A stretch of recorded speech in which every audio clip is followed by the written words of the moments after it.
Everybody, in front of 14,000 of my closest friends, and it's a pleasure to be with Microsoft here at this great conference this week. As IT vendors have been ambitious on delivering waves of new technology over the last few years, we've seen a seismic shift in not only new and innovative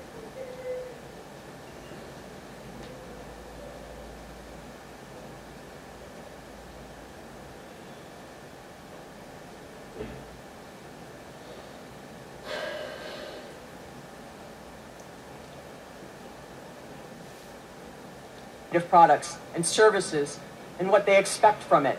Experience economy, where all consumers and businesses want to experience technology in new ways and make business better. We know for sure the first one is that technology has become so much more than PCs, software, and data centers. It has become a digital network of people, things, places, and systems, something we now refer to as the Internet of Everything. We've entered a time where the possibilities of using technology are actually happening quickly.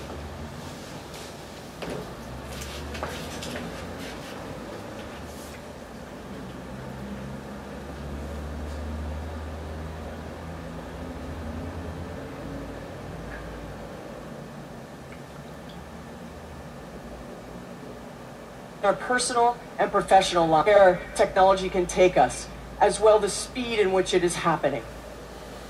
Innovation and its opportunities mean that you can take all that you've heard this week back to your offices, but you're going to have to be bold. And more importantly, you're going to have to be confident. You're going to have to be confident in your ability to transform. Don't get distracted. Rather, stay very focused on the task at hand. It will become exciting to watch all of you as you take this back to your businesses and help your customers of technology in new and innovative ways. Now everything can be on the internet. We've got the internet of people. We've got the internet of information. We've got the internet of things. And if you can see very closely, you may notice that that's actually a diaper. There's a sensor in that diaper. We have moved to a whole new level of the internet of everything. You no longer need to go. You can just have it tell your smartphone that it's time to change. I didn't make that up.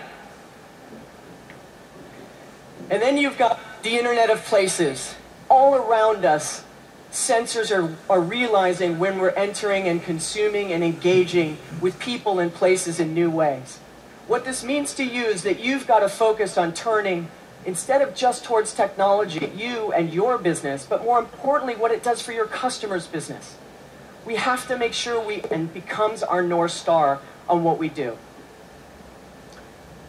Because technology has significantly changed, and I think we would all agree that that is in fact the case, and how it's used differently, and what people expect from it, we now have this new set of buyers, which are creating significant disruption in the way in which you need to think about how you take your products and services to market, as well as how you engage with your customers. Different things in your business. It's your job, really your job, to be able to communicate the vision to help your customers. And they're much more informed. They know more about you when they show up to your website. They do their own research. They talk to your customers ahead of time. They reach out to their trusted network. But more importantly, they're overwhelmed by information. By the time that they get to you, they'll say, I know who you are. I know what you're capable of. I know what you're going to charge me. I know how you can help my business. Now, whether they're actually accurate or not is not really the point. What's really understand you better than anything. And because they're more independent, their buyer journey is changing. And so you have to think that you no longer can own that journey of how they find you, how they decide to do business with you, and how you can engage and sell with them. You've got to think about how do you cross this feature-benefit divide. Customers are different, not only in who is buying, but consuming it. Back in 2012, Gartner made a prediction that by officer would spend more on IT than the CIO. We're seeing this prediction being on track as the digitization of business continues to gain momentum. We also see many lines of businesses either driving or participating in IT projects across all phases of the buyer journey. And because of that, we need you to think about how you message to these new customers in different ways. That you can tell the difference between what the business is actually asking, very similar, are different enough, you'll miss the other. When you think about how you'll want to transform your business from technology as it was to buyers as they were, as they are today, I want to bring up on stage one of the great partners of Microsoft to share with you his journey, and we'll spend a little bit of time asking him some questions. Come on up on stage, Finn.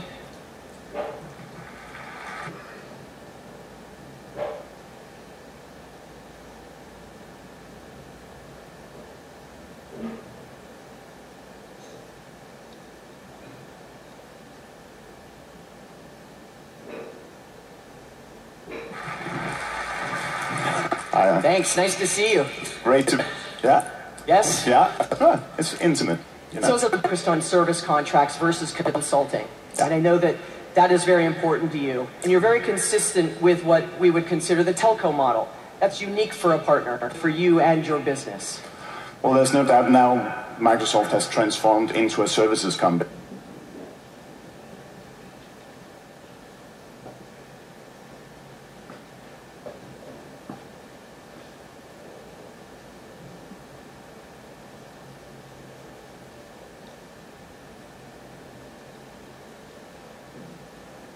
And they do subscription and do both services to put on top. And it's also, well, it's easy because we put all of our services into subscriptions also. And that means that we have we can predict our revenue day by day, month by month, together with the licensing services of Microsoft. And we can really be profitable with that. And we are. Excellent. Well, you're very willing to take risks, no question. Right? And how does risks kind of manifest itself, and how do you manage those risks in your business? And more importantly, little bets helped you. Of developing your business, really, and it keeps us lean and it's motivated when we're approaching customers. And we can see that we need to do some learning by burning in this process of transforming together with Microsoft, and that it has helped us. We've learned a lot, and we're still learning. Excellent. Yeah. Well, partnering with other partners has been key to your success. Partner-to-partner networking has been something this market has talked about for a long time. You may agree.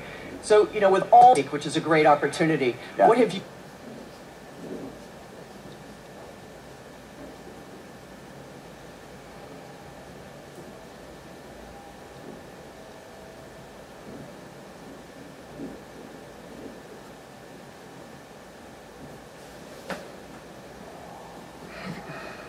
What have you learned in working with other partners that actually helped you service your customers better? Well, I must say, taking the best of breed from other partners and bringing in together with my own business to customers has really helped us a lot. And looking out here, all the partners here, it's a question of being open, reaching out, taking in the best, and then you'll also succeed at customers. So a lot of partnering. Have you met any good partners this week? Oh yes, and I made an agreement yesterday with a very, very, very good partner in a specific area. So new. It is. Excellent. Well, thank you, Finn. Thanks for spending a little time with us. Let's give Finn a hand. Well, it was fantastic to hear from cloud people on how they're harnessing technology as an amazing canvas to which to build new opportunities and, more importantly, growth. Regardless of where you are in your own company's transformation journey, I hope we all can agree that with technology being significantly different, your buyers and their expectations being significantly different, we have to think about sales model. What are the things you need to think about on the kinds of organized, the way you compensate, look at your company? The internal metric-driven sales organization is actually hurting your business. It's fostering the wrong behaviors. In my sessions yesterday, I asked the question, how many of you have pipeline meetings on a weekly basis? How many of you have pipeline meetings on a weekly basis? Everybody should raise their hand. It's the way we manage our business. And we have to think about it a little bit differently now. If the customer is different, the technology is different, how can we possibly keep the same sales model? So you've got to think about building metrics that are broader and more complex, and maybe more comprehensive, to give you transparency into your business, the linear probability to innovate. So what does the selling model look like of the future? This is a great analogy I love to share. We have coffee beans. Coffee beans are 1 to 2 cents a cup. You can have bold coffee, you can have decaffeinated coffee, you can have coffee from Kenya, you can have coffee from my home state of Hawaii, you can have coffee from all over the world. But more importantly, at the end of the day, it's coffee, which in our vernacular, or the outcome. That's buying. But what the experience economy is actually manifesting itself in the way you need to sell. What's interesting to me is that no matter that there was free coffee 10 feet away, the line downstairs at the coffee place was 30 deep. Now, why is that? You're buying the experience. So thinking about what is it you're selling. Are you selling a pot of coffee, or are you an experience? In this experience economy, you have to think about how you actually can sell differently. You can always have the need for the coffee bean in either of those other two scenarios. But you can't have those scenarios if you only sell. So think in terms of the outcome. Think in terms of how the customer is actually going in innovative ways. It will really transform the way you present yourself to the market, as well as the way the market perceives you.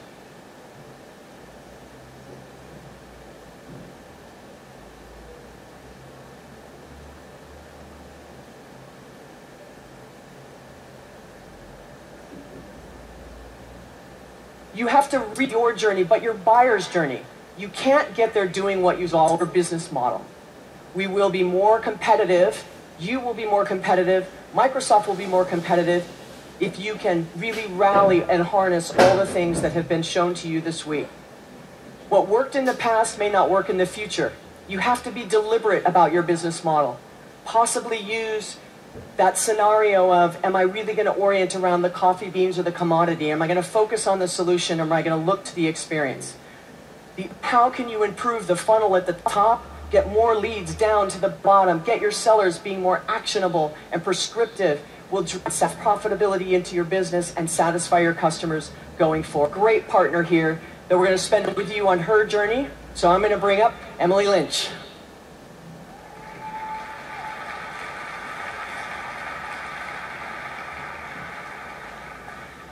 Hey Emily, nice to see you. Thanks for coming. Once again, with 14,000 of my closest friends, this model has been hybrid now. You've reinvested to reinvent, which I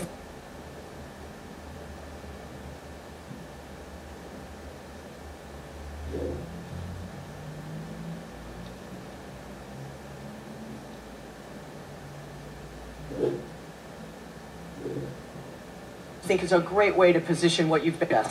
Well, it was where we found ourselves in a position to this model and set ourselves into stance and decided to commit fully. And so we then really developed a business just as you would any startup business or any new business that you're creating. Create a budget, create the business model, track it, decide where your revenues need to be, and hold your... When you found you were making this journey, right, those that worked at your company, how did they feel about this journey? You know, there was excitement about it, and I think the excitement was generated by the fact that there was a plan, and they could see it in execution. There was a budget behind it, and there were people who were solely accountable for it. Excellent, excellent. So as the VP of marketing, yes, right, and sales and marketing, we love each other, right? Yes. So as the VP of marketing, how has your market strategy changed? You know, as you think about all the things that I just discussed, right, the selling model, what have you done to really shore up the marketing for the organization? Our marketing has changed dramatically in the last 8 years, and we have moved very, very strongly toward a digital model. And our marketing has also taken on a much more educational bent. And the reason for that is in transforming to the cloud, we need to, as marketers, create a larger funnel for our sales teams. We also need to help that, we need to drive that funnel much more deeply before we transition to sales. And so how we do that in this world where our customers are educating themselves is to market with an understanding of the contact customers, present them with content that is appropriate to their place in the funnel, and move them down that funnel effectively. Digital marketing, it's sort of a term that's been tossed around a lot, and I think content is important. That's kind of one of those things that I'm not really sure a lot of people really understand. So as you think about improving getting better on selling to the right customer with the right technology at the right time, how have you gotten better at tying that all together? Well, to be honest, it's been a matter of experimentation, and that's you're right. Digital marketing is kind of this term that has a vague understanding about it, and it's intent in systems. But the crux of it is pretty ingrained to the analysis of understanding what is the experience that someone is having with me, or having with our brand and our company, right, through all their experiences in this digital environment, and measuring how they interact with that, and then improving, iterating to improve all the time.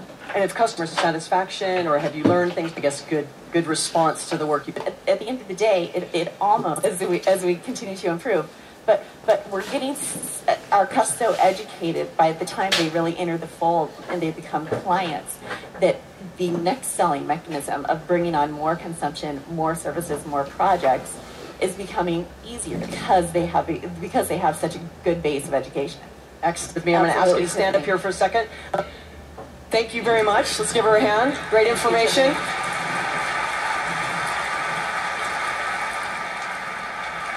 So now I've got two great partners. If there was something you could leave with this wonderful group of my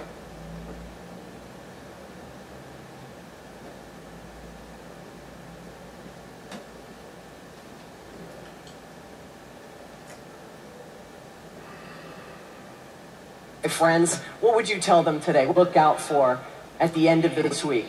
Well, really, that would be used. We've had a tremendous amount of helped us in how we developed our business. Actually, a lot of very clever people at Microsoft, I must say.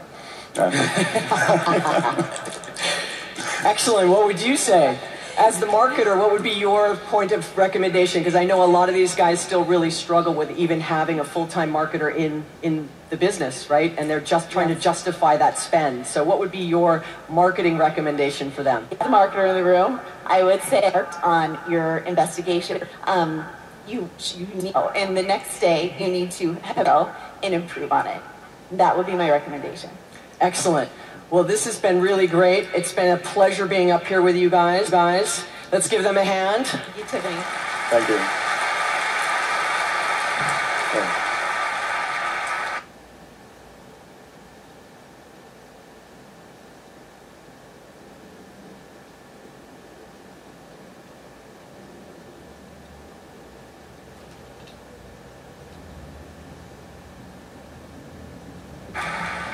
I want to thank you guys to be in front of you. Remember, go out there, be bold, be strong, and sell more. Thank you, guys.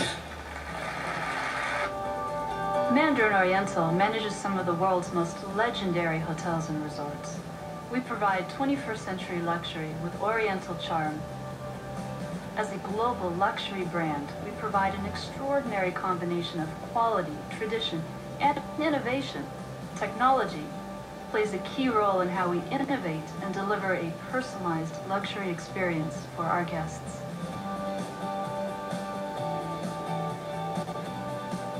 We believe tablets running the right solution in our guest rooms can help. However, putting off-the-shelf consumer tablets with some web-based apps in our guest rooms wasn't good enough. We need an enterprise-level solution, and we chose to pilot a Microsoft solution in partnership with Iris Software Systems.